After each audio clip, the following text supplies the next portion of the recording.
Despite engaging in talks with Iran, the U.S. has bolstered its military presence in the Middle East by deploying a second aircraft carrier, with reports suggesting that the administration of President Donald Trump is planning extended operations against the Islamic Republic.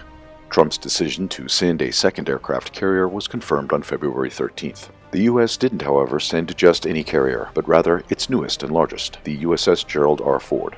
The Ford and its strike group are currently in the Caribbean Sea. The group will likely need 3 or 4 weeks to arrive in the Middle East. There they will join the USS Abraham Lincoln aircraft carrier and its strike group, which arrived in the region earlier this month.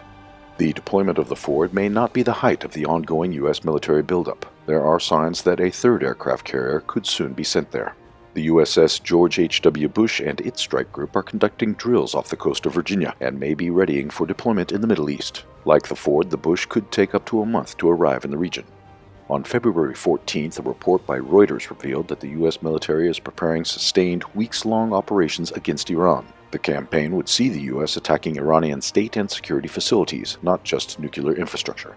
Despite the escalation, it was reported on the very same day that the U.S. and Iran are expected to hold a second round of nuclear talks in Geneva on February 17th, in an effort to reach a deal that prevents war. The talks will not be easy, however, as Israel, which will likely join any American attack on the Islamic Republic, made some very difficult demands.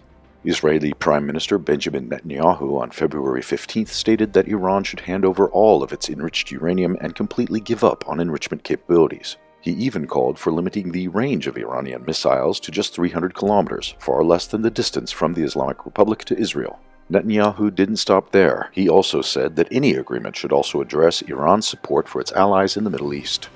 Taking into account the massive U.S. military buildup and the difficult demands set by Israel, it is highly unlikely that the upcoming round of talks will produce anything.